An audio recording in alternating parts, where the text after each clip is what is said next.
The views expressed in the interviews and commentary are solely those of the individuals providing them and do not reflect the opinions of PPS Holdings Trust, its affiliates, subsidiaries, or employees.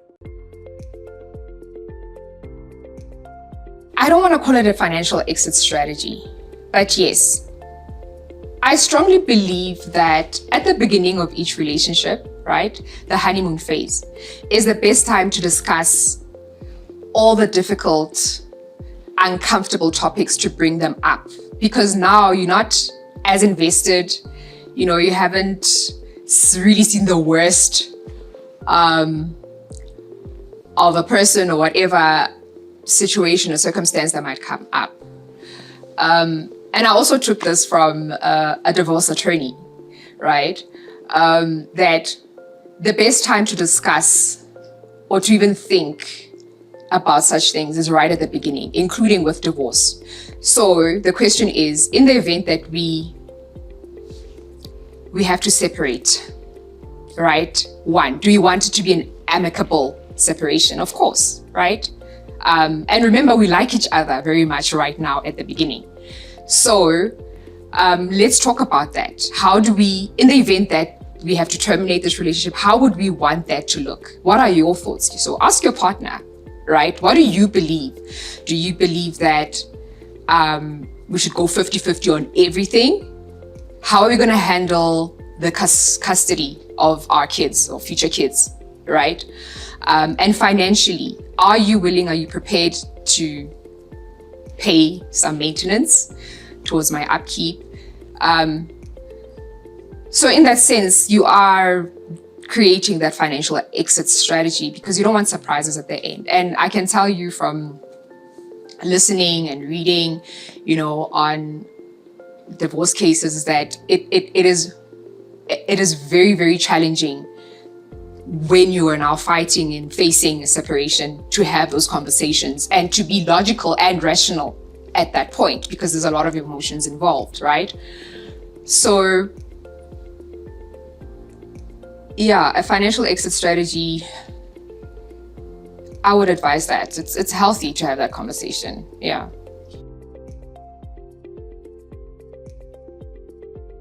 Two happy, healthy individuals that are managing their money, spending their money wisely, make for a couple that is, right, healthy, happy, managing their money wisely. So it starts with the individual again. So normally the rule of thumb, you'd have to save 3 to 6 months worth of your income as an emergency fund, right? In case you lose your job, in case something happens, you fall sick, etc., etc. So when we do investment planning, right, one of the things I tell my clients is that, look, if you don't know what to save for, that will be goal number one. The first prize is we're going to save for yourself as an individual first, right? 3 to 6 months of your income, unless you have something pressing, something in the immediate you're trying to save for. But everybody should have that as their goal in mind, right? So if both the individuals have 3 to 6 months as individuals, combine that's about double, you could say. So that's like double the impact. And then you're ready to take on whatever that comes thereafter. Yeah. Conversations are great, but they're better when they're documented. So you can use a variety of things. I've mentioned that I once sat down to do a spreadsheet with a prospective partner for a bucket list item. You can do that for household expenses, whatever your financial goals are. The spreadsheet helps because you can always revisit it. You can also make changes, as circumstances change. You can also put rule of thumbs there. If this happens, then that should happen.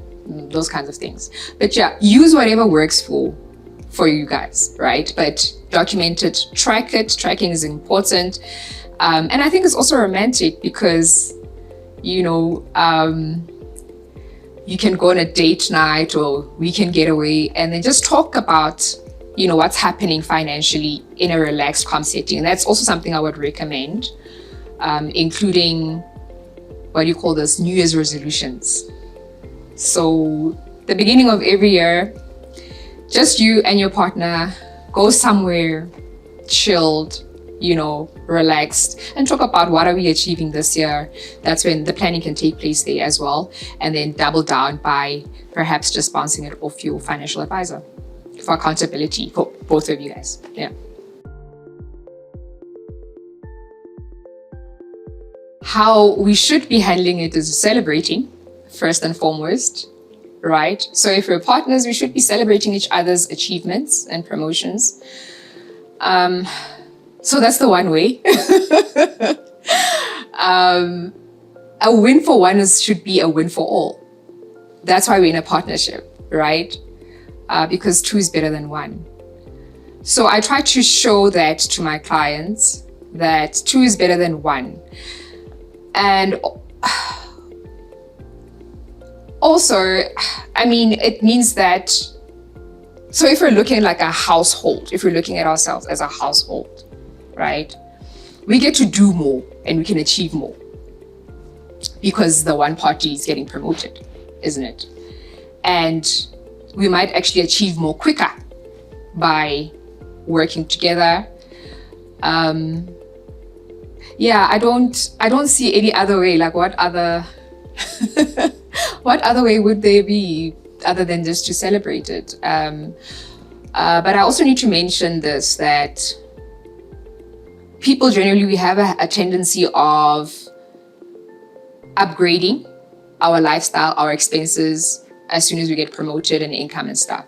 So initially, for the initial period, I would say that don't do that. So allow for the additional income, right, to just accumulate and to work for you before you upgrade your lifestyle.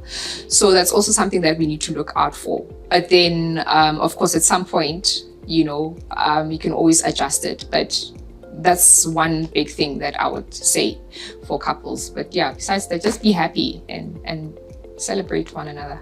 Yeah. The short answer is it depends.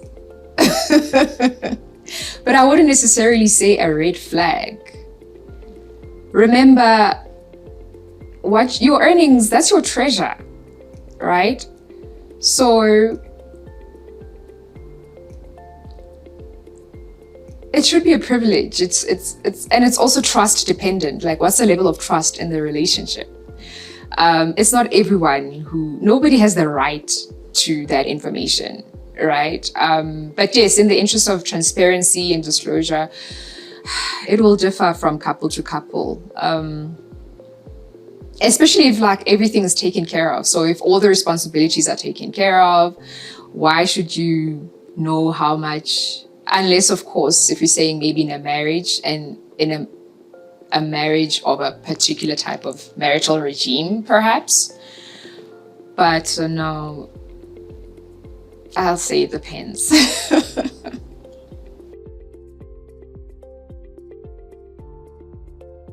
Definitely, there are telltales. But it starts with the individuals. So the couple that is willing to learn. Nobody was born a financial genius, right? So when we're willing to accept help, right? Ergo, a financial advisor, we're actually saying, hey, look, we don't have all the knowledge. We're willing to learn. We want to do better. And if a couple is going to do that consulting, right? Even if it's not a traditional, but having someone neutral they can both account to, and the willingness and openness to be able to learn and to teach themselves, as I said, whether it's reading, it's podcasts, just getting that knowledge of how can we do things better as individuals, but also for the couple unit, then you will always see that.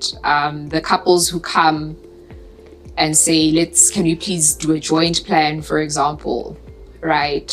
Then I know they're serious about their money game. Or the individual partner who says, I'm thinking about my partner, can you please speak to my partner, right? I just did my plan. I think my partner would really appreciate the insights that you shared, and I want that for my partner. Those are the key signs right there, yeah. There's definitely some things I wish someone would have told me, but no,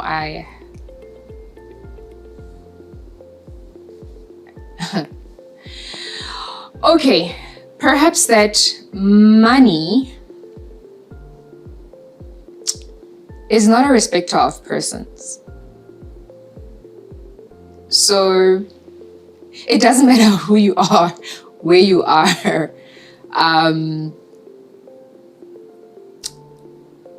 There are financial principles, right? There are fundamentals to how you manage money, your relationship with money. There's so much. It's not just about I work hard, I went to school, then I get money. So I think I wish someone would have actually told me about the psychology part of money, the psychology of money. There's actually a book titled The Psychology of Money. So if somebody would have taught me or explained more about the psychology behind money, because a lot of the decisions that we make in relationships, and even, well, as individuals, right? It's more to do with behavior, psychology, and if we understood that, I think we'd be more aware, right, in our decisions that we make for ourselves and in relationships. Like, if you're aware of your self-esteem, for example, if you're aware of your background and how you relate to money, it can help you make maybe better decisions. Maybe I don't need, that big car because perhaps I don't need to prove a point, or, but it's really the psychology behind money and how we tend to make decisions, financial decisions based on emotion. Your mental well-being, your emotional well-being. Sometimes it has nothing to do with being financially literate or not. It's really, what is your mental and emotional state of being just before you make a financial decision. And I think if you could talk to people about that a lot more, versus like the technical stuff, then we'll get far in terms of helping people make better decisions. Yeah.